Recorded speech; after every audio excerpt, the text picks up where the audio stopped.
Hello दोस्तों, मैं सतीश जहांगीर आज आपका स्वागत कर रहा हूं अपने यूट्यूब चैनल के ऊपर, जहां हम आज मैथमेटिक्स के बारे में बात करते हैं। मैथमेटिक्स में आज हम कुछ छोटी छोटी चीज़ें भी पढ़ेंगे और उसका बेसिक भी पढ़ेंगे। मैथमेटिक्स की कौन सी बेसिक कहां पे काम में आने वाली है उसके बारे में हम आज बात करते हैं। सबसे पहले बात करता हूँ मैं कि जो अपने पास एडवांस मैथमेटिक्स होती है वो मेरे पास 11th क्लास से स्टार्ट होती है। उस एडवांस मैथमेटिक्स के बारे में आज बात करने वाले हैं। उसमें हम आउट ऑफ 100 के बारे में लाने की कोशिश करेंगे, जिसमें से 12th के अंदर जैसे कई बच्चों की होती है कि बेसिक कॉन्सेप्ट क्लियर नहीं होने की वजह से क्या होता है उनकी मैथ में पकड़ कमज़ोर हो जाती है। तो आज हम पहले उन बेसिक कॉन्सेप्ट के बारे में बात करते हैं, फिर 12th की मैथमेटिक्स के बारे में बात करते हैं।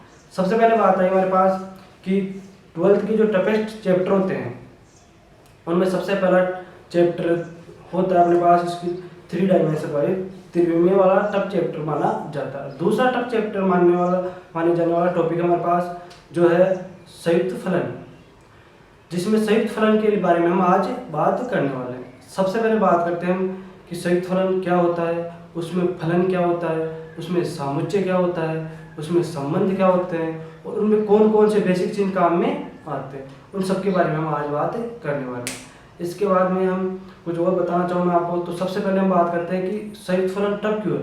तो ये टफ इसलिए लगता है हमें क्योंकि हमारे पास इसका बेसिक नहीं पता, इसके बेसिक पता नहीं, इसके चिन्ह पता नहीं है, क्यों चिन्ह काम में आ रहा है, क्या मतलब है उसका। तो आज हम उन सब के बारे में बात करते हैं। अब हम शुरू करते हैं। सबसे पहले चिन्ह के लिए सिंबल्स की बात करते हैं। तो सबसे पहले बात करता हूँ आपके लिए चिन्ह। देखो ऐसा चिन्ह दिखाई दे आपको तो इसको बोला जाता है सेट या समुच्चय। दूसरी बात करूँ मैं, कुछ विशेष चिन्ह ये है, इसको हम बोलते हैं बिलोंग टू, जो आपको अधिकतर दिखाई देगा। इसके बाद में बात करूँ तो इसे बोला जाता है does not belongs, does not belong to. इसके बाद में बात करें तो एक ऐसा चिन्ह हमारे पास बार बार काम में आएगा, इसको बोला जाता है मैपिंग या प्रतिचित्रण। प्रतिचित्रण एक चिन्ह और बाद में आता है। इसके बाद करें तो ये होता है सच डेट या इसे बोला जाता है कोडर। ये हमारे पास 5 चिन्ह विशेष रूप से काम में आने वाले हैं। इनके बाद में हम बात करेंगे कि इन चिन्हों के कैसे कैसे यूज करेंगे और कहाँ कहाँ पे यूज होगा, इसके बारे में हम बात करते हैं। सबसे पहले बात करें हम एक छोटा सा टॉपिक लेकर जिसमें इन चिन्हों का भी पता चल जाएगा हमें और उसका बेसिक कॉन्सेप्ट भी समझ में आता है। मैं इसको मिटाता हूँ।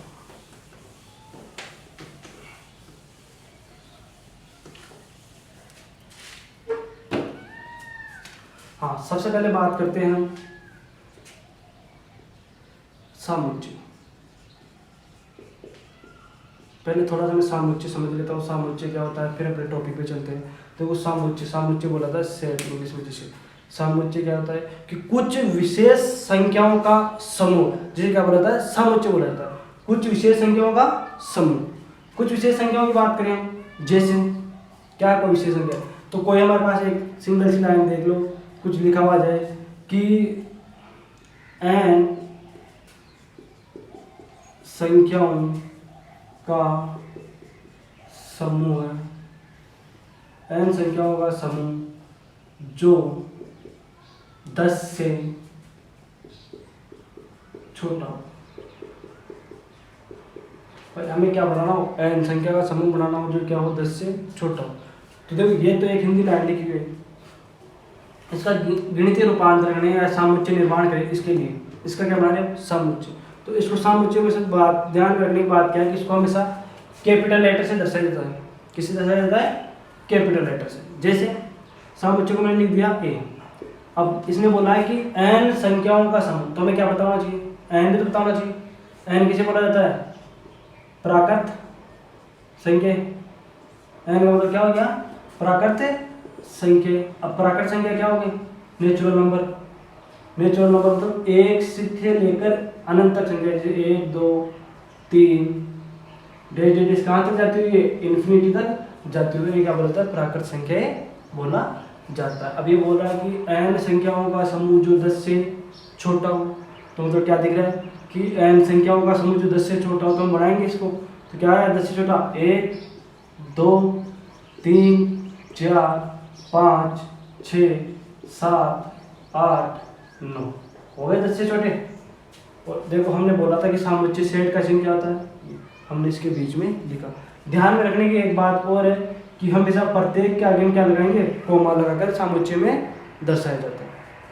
अब दूसरी बात फिर से मैं आगे आपको ये बताता हूँ उसको कि इसके अंदर जो ये जितनी भी सामुच्चय के अंदर संख्या लिखी जा रही है, इन संख्याओं को हमेशा क्या बोला जाता है, अवयव बोला जाता है। क्या है ये, अवयव या एलिमेंट्स, अवयव या एलिमेंट्स बोला जाता है। अब बात करते हैं इसके आगे। ये था हमारे पास सामुच्चय। सामुच्चय फिर से क्या लिखेंगे कि कुछ निश्चित संख्याओं का समूह क्या कहलाता है, सामुच्चय कहलाता है। ये उसका बेसिक। अब इसके बाद में बात करता हूँ मैं आपके पास संबंध के लिए। संबंध क्या होता है, रिलेशन। संबंध की बात करें हम बात करें संबंध मतलब रिलेशन।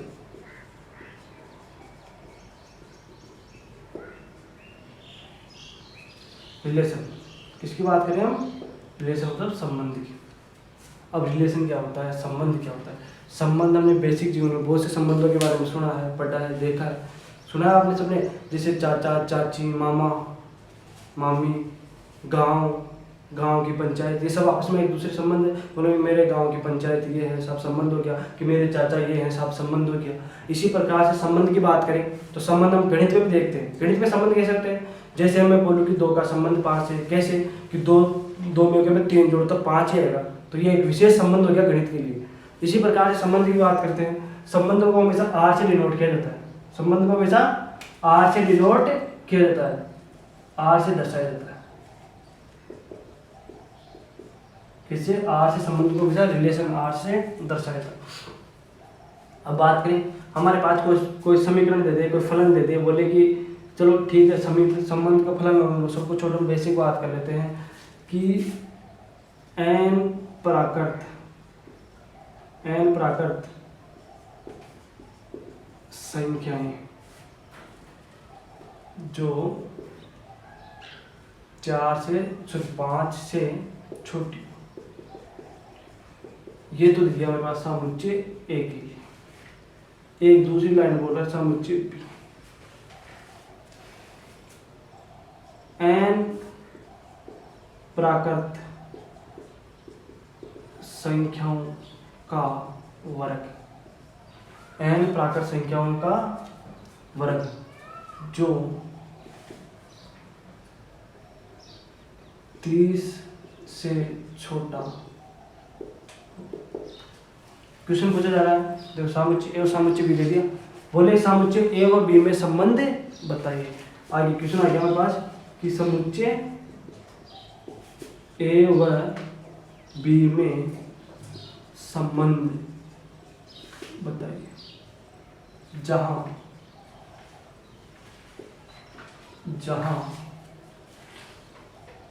ए का स्क्वायर क्या हो, बी हो।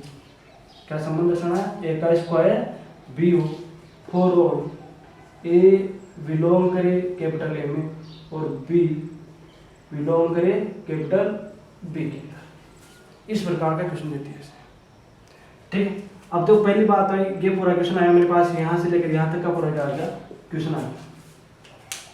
अब हमें क्या बोला कि सामुच्चय ए का बी में संबंध बताइए जहाँ ए का स्क्वायर इक्वल क्या है, बी है, फॉर ऑल ए बिलोंग, इस चिन्ह को बोला जाता है फॉर ऑल। ध्यान रखना, यहाँ पर जो साइड में लिख रहा हूँ मैं इसको, फॉर ऑल, इसको बोला जाता है फॉर ऑल, मतलब प्रत्येक स्थिति पर, हर जगह ए कैपिटल ए में बिलोंग कर रहा है और बी कैपिटल बी में बिलोंग कर रहा है।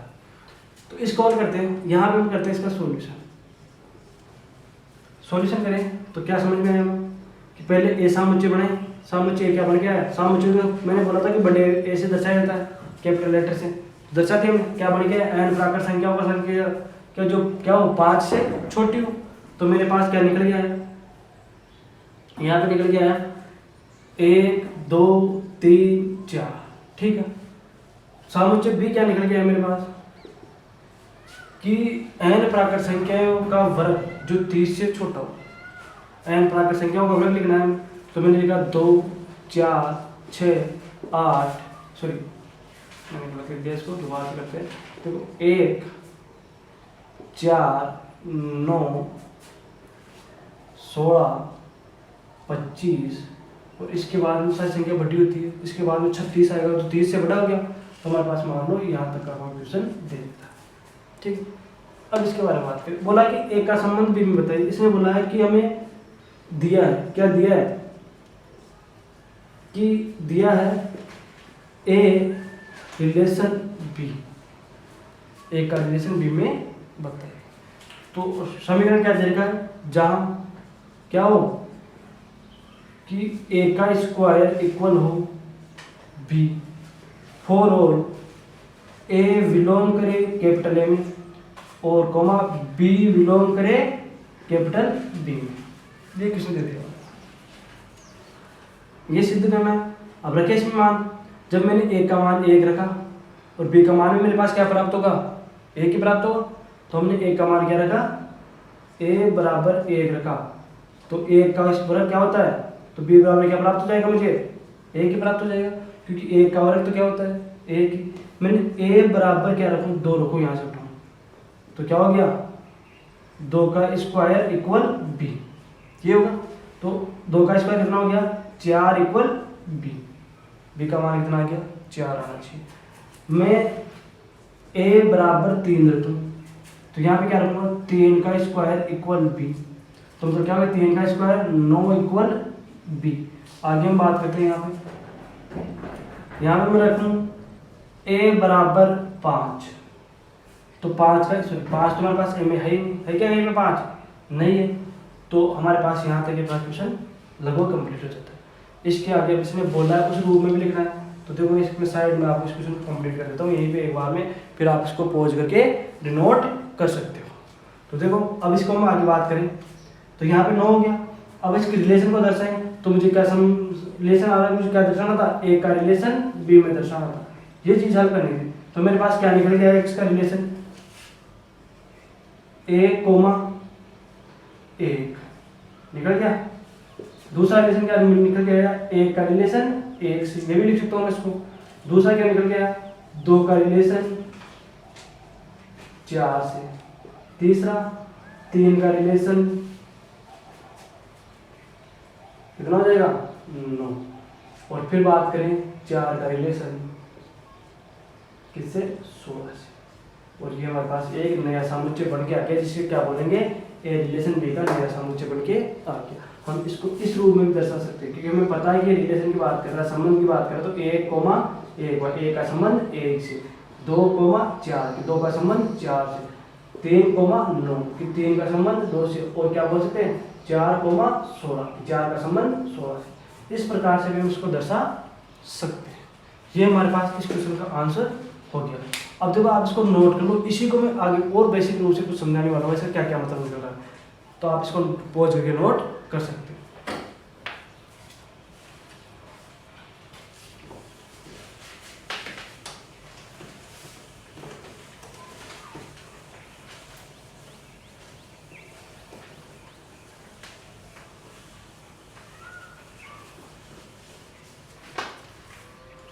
देखो अब हमने संबंध के बारे में पढ़ लिया, ठीक है। अब मैं कुछ फंक्शन के बारे में बताता हूँ आपको, क्योंकि हमारे पास संबंध एंड फलन टॉपिक चलता है 11th में, और 12वीं में चलता है उन दोनों से मिलकर संयुक्त फलन नाम से एक टॉपिक चलता है। तो 11th में तो हमने संबंध एंड फलन फंक्शन पढ़े थे, संबंध एंड फलन यानी कि रिलेशन एंड फंक्शन पढ़ा, तो इसके बारे में थोड़ा सा फंक्शन और समझ लेते हैं, और फिर डायरेक्ट शुरू करते हैं। कौन सी चीज़ हम शुरू करते हैं डायरेक्ट अपना जो टॉपिक है संयुक्त फलन, उसके बारे में। तो अब देखो फलन पढ़ लेते थोड़ा, फलन क्या होता है।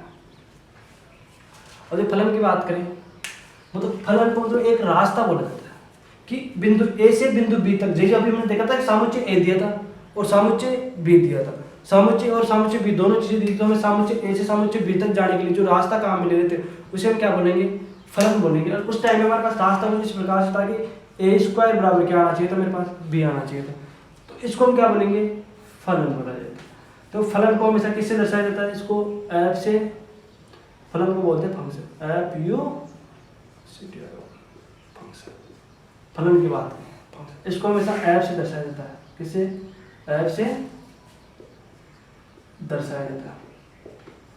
जब ये एक हो तब तो ऐप से दर्शा सकते हैं, लेकिन एक से ज्यादा हो जाए तो उसको ऐप जी एच आगे तक दर्शा सकते हैं। ठीक है। और हमेशा फलन को लिखने का तरीका देखो इसमें ऐसे लिखा जाता है ऐप कोलन, कि ऐप स्टार्ट हो रहा है कहाँ से? ए टेंस टू बी, कि ए से किस में जा रहा हूँ? बी। तो इस रूप में फलन को दर्शाया जाता है। ये हमारे पास बेसिक यहाँ तक यही काम की है। आगे इसके बाद में बात कर लेंगे, जैसे बताया क्वेश्चन आया। अब देखो इसके आगे हम थोड़ी सी और बात करते हैं। फलन हो ही गया कि अब इसका जितना भी बेसिक कॉन्सेप्ट है, जो हमारे पास टॉपिक है अभी, संयुक्त फलन,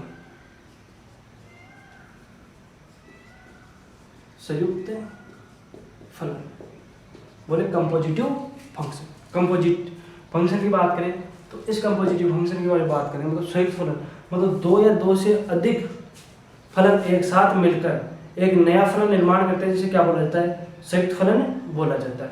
यानी दो या दो से अधिक नए फलन मिलकर एक नए फलन का निर्माण करें, उसे संयुक्त फलन बोला जाता है। तो अब उस संयुक्त फलन के बारे में बात करते हैं। देखो हमारे पास टॉपिक है आज संयुक्त फलन। संयुक्त फलन में सबसे पहले हमें फलन की बात थी, जो पहले पढ़ रहे थे फलन। इस फलन में कौन कौन से फलन होते हैं, कौन कौन से फलन काम मैंने वो समझा। सबसे पहले बात आती है हमारे पास एक एक फलन होगी, एक एक ही फलन। अब देखो एक एक ही फलन क्या होते थे।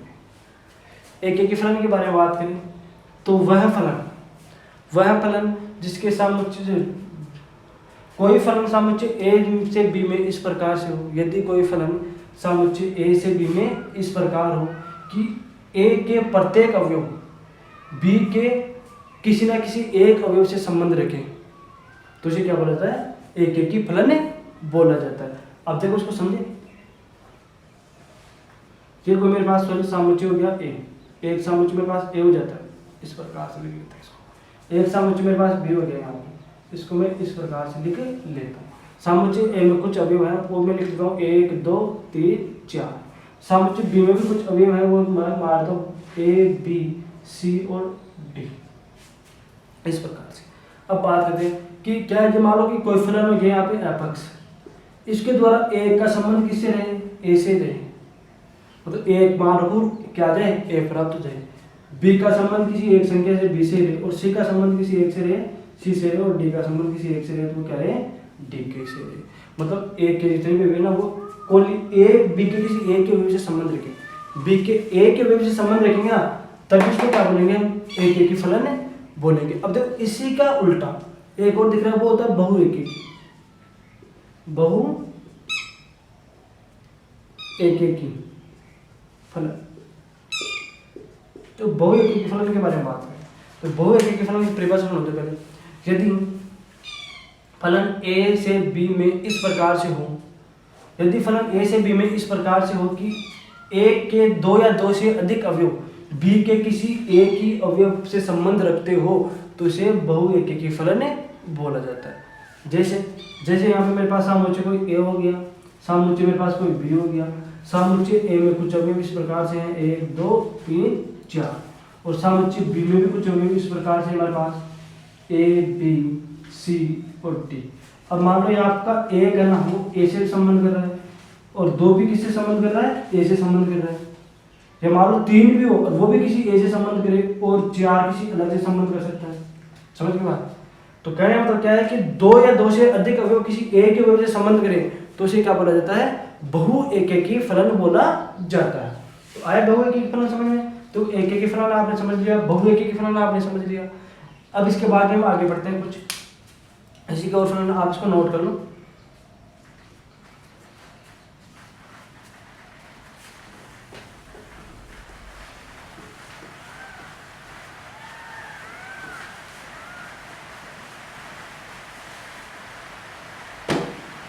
देखो बहु एक एक फलन, बहु एक एक हमने पढ़ लिया। इसके बाद पढ़ते हैं आच्छादन फलन। आच्छादन फलन, आच्छादन फलन की बात परिभाषा पर पहले इसकी परिभाषा क्या देखते हैं। यदि कोई फलन ए से बी में इस प्रकार हो, यदि कोई फलन ए से बी में इस प्रकार हो कि ए के प्रत्येक अवयव बी के प्रत्येक अवयव से संबंध रखे तो इसे क्या बोला जाता है, आच्छादन फलन बोला जाता है। जैसे ए हो गया, ये सामुच्चय क्या हो गया, बी हो गया। सामुच्चय में कोई अवयव 1 2 3 4, सामुच्चय बी में भी कोई अवयव ए बी सी डी, तो इसका संबंध इससे हो गया, इसका संबंध इससे हो गया, इसका संबंध इससे हो गया और इसका संबंध इससे हो गया। ठीक है, अब हम एक और अवयव ले लेता हूँ, यहाँ 5 भी ले लेता हूँ, तो दे दिया आप और अच्छी तरह समझ आया। अब 5 है, इसका हो गया, इसका संबंध भी इससे हो जाएगा। मतलब आच्छादन फलन क्या कहता है कि बी के अंदर एक भी अवयव खाली नहीं बचना चाहिए, प्रत्येक का संबंध प्रत्येक से होना ही चाहिए, एक भी अवयव खाली नहीं बचना चाहिए। चाहे वो संबंध 2 बार है चाहे 1 बार है, तो आप इसको हटा दो, आप यही नोट करो कि क्या हो कि एक का संबंध एक से हो, लेकिन प्रत्येक का संबंध प्रत्येक से होना चाहिए। बी के अंदर एक भी अवयव खाली या रिक्त नहीं रहना चाहिए, बी के प्रत्येक अवयव क्या हो इससे के प्रतिबिंब हो, एक का प्रत्येक अवयवों का प्रतिबिंब बी में विद्यमान हो, बी में प्रतिबिंब बना रहे। इसके आगे बात करते हैं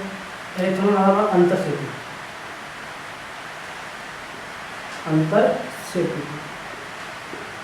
जो मेरे पास काम जाएगा, अंतरसेपी फलन आच्छादन का जस्ट उल्टा होता है। जैसे अब इसकी परिभाषा की बात करें, परिभाषा क्या रहेगी, यदि फलन ए से बी में इस प्रकार हो कि ए के प्रत्येक अवयव बी में विद्यमान हो, लेकिन बी में कम से कम एक अवयव ऐसा हो जो ए के अवयव से संबंध नहीं रखता हो, यानी बी सामुच्चय में कम से कम एक अवयव ऐसा होना चाहिए जो ए के अवयव से संबंध नहीं रखता हो। जैसे बात करें तो उसमें आया ए सामुच्चय हो गया मेरे पास, जिसमें क्या होगा 1 2 3 4, बी सामुच्चय हो गया मेरे पास, जिसमें हो गया A B C D A. तो देखो ए का संबंध ए से, 2 का संबंध बी से, 3 का संबंध सी से और 4 का संबंध डी से। लेकिन यहाँ पे देखो एक एक्स्ट्रा अवयव बच रहा है जिसे नाम दिया था हमने। अगर ये अवयव एक्स्ट्रा अवयव यहाँ पे विद्यमान है तो इसे क्या बोलेंगे, ऐसे फलन को बोलेंगे अंतरसेपी फलन बोला जाता है। आच्छादन में देखो जस्ट इसका उल्टा है, आच्छादन में तो क्या होता है कि जो कोई भी अवयव खाली नहीं बच रहा था, लेकिन अंतरसेपी में हमारे पास एक अवयव खाली बच रहा है।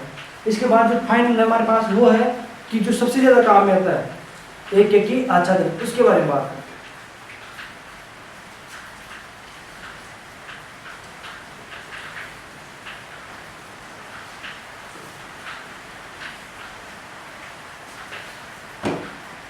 हमारे पास सबसे ज्यादा अधिक काम में आने वाला है एक की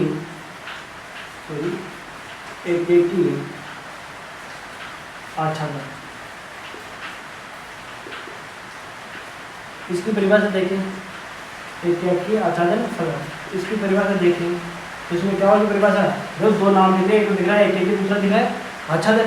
तो इसकी परिभाषा क्या रहेगी, यदि सामुच्चय ए से बी में इस प्रकार से हो कि सामुच्चय ए से बी में इस प्रकार से हो कि वह एक की व आच्छादन दोनों, तो उसे हम क्या बोलते हैं, एक की आच्छादन बोलते हैं। मतलब एक की व आच्छादन दोनों कैसे, ये मान लो कोई सामुच्चय ए हो गया, ये कोई सामुच्चय बी हो गया, जो यहाँ पे क्या है 1 2 3 4 और यहाँ पे हो गया ए बी सी डी। मतलब एक का एक से संबंध रहे, क्या है एक का एक से संबंध रहे, तो एक का एक से संबंध रहा तो कोई खाली थोड़े रहा अवयव नहीं है, तो एक का एक से संबंध रहा तो एक ही। और यदि इसमें एक भी अवयव खाली नहीं है, रिक्त नहीं मिल रहा है, जो एक्स्ट्रा अवयव नहीं मिल रहा, तो इसके क्या बोलेंगे, एक की आच्छादन फलन है बोलेंगे, एक भी है और ये आच्छादन भी है। अब देखो इसके आगे, इसको मैं मिटा रहा हूँ, आप उतार सकते हो आराम से। अब देखो इसके आगे मैं आपको इसको और थोड़ा सा बेसिक कॉन्सेप्ट पढ़ा रहा हूँ। इसको जो संयुक्त फलन को अगर आप मिटा दो, फलन की बात करें तो मैं आपको फलन का थोड़ा और बेसिक कॉन्सेप्ट कर रहा हूँ। मैं अभी यहाँ पे मैं फलन नहीं पढ़ रहे हैं अभी, तो यही सोच रहा हूँ। अब देखो फलन में क्या क्या होता है, पूर्व प्रतिबिंब, प्रतिबिंब, प्रतिचित्रण, ये क्या क्या होता है। देखो कोई मेरे पास फलन दे दिया, फलन F: A tends to B, A का प्रतिचित्रण किसमें है, बी में, ए में भी बी बोल सकते हैं। ऐसा मैं कोई फलन दे दिया और सामुच्चय ए दे दिया इस प्रकार से, सामुच्चय ए दे दिया 1 2 3 4, सामुच्चय बी दे दिया मैं, सामुच्चय बी इस प्रकार से देता है हमारे पास ए बी सी और डी। और ई मान। इस प्रकार से देखें। अब देखिए बात करते हैं इसके बारे में। जब इसको मैं समझा रहा हूँ किस किस शब्द को क्या क्या बोला जाता है, किस किस, ये मेरे पास समुच्चय ए हो गया और ये क्या हो गया मेरे पास समुच्चय बी। थोड़ी देर के लिए ध्यान ये रखना कि ए का संबंध ए से है, बी का संबंध 2 का संबंध बी से है, 3 का सी से और 4 का डी से। ये अपने हिसाब से मैं मान के आपको बेसिक कॉन्सेप्ट इसका समझा रहा हूँ कैसे काम किया जाता है।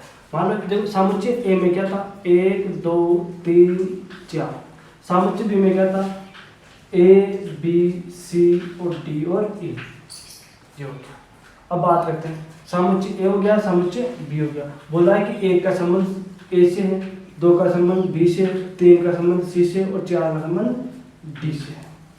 ये हो गया हमारे पास एफ एक्स कोएफिशिएंट दिया था उसके द्वारा। अब ये हमारे पास संबंध मिल गया। अब बात करते हैं तो इसको क्या बोला जाता है, जहां से शुरू हो रहे हैं ना उस पूरे समुच्चय को क्या बोला जाता है, प्रांत, मतलब क्या बोला डोमेन। जहां हम जा रहे हैं, जिस समुच्चय में हम जा रहे हैं उसे बोला जाता है सहप्रांत, मतलब को डोमेन। ठीक है, जहां से हम शुरू हो रहे हैं उसको बोला जाता है प्रांत, जहां पर हम जा रहे हैं उसको बोला जाता है सहप्रांत, इस पूरे समुच्चय को। तो उसको थोड़ा सही कर देता हूँ आपके लिए, थोड़ी आसानी रहेगी। ये डी पे, यहाँ पे ई एक्स्ट्रा है। अब बात है देखो यहाँ पे ई आपको क्या दिखेगा, एक्स्ट्रा दिख रहा है।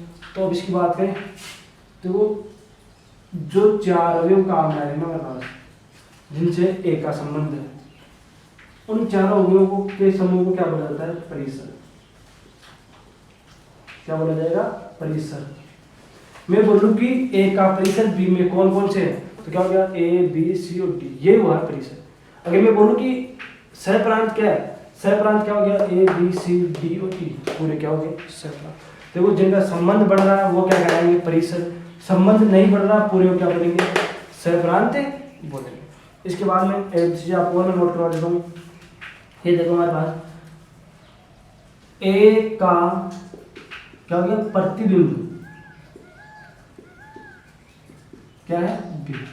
ए का प्रतिबिंब किसको बोलते हैं, बी को।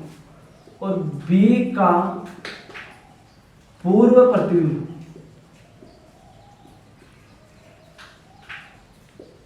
किसको बोला जाता है, ए को। समझिए बात, मतलब मैं बोलूं कि ए का प्रतिबिंब क्या है, यहाँ पे तो ए का प्रतिबिंब क्या रहता है, बोला जाए कि बी का पूर्व प्रतिबिंब क्या है, तो ए। इसको बोला जाता है पूर्व प्रतिबिंब, इसको बोला जाता है प्रतिबिंब। ये चीजें भी आपको ध्यान रहनी चाहिए। ये यहाँ पे आते हैं, लगभग कॉन्सेप्ट कंप्लीट हो गया। इसको बोलते हैं प्रांत, मतलब डोमेन इंग्लिश में बोले तो। इसको कोडोमेन, परिसर मतलब रेंज। ये सारी चीजें हमारे पास यहाँ पे आकर बेसिक फलन की खत्म हो जाती है। अब हम इसको आगे पढ़ते हैं, आप इसको नोट कर सकते हैं। अब इसकी बात करेंगे हम नेक्स्ट क्लास में। अब इसके नेक्स्ट क्लास में बात करते हैं कि संयुक्त फलन क्या होते हैं, उनके बारे में कुछ पढ़ते हैं, उनके बारे में नेक्स्ट क्लास।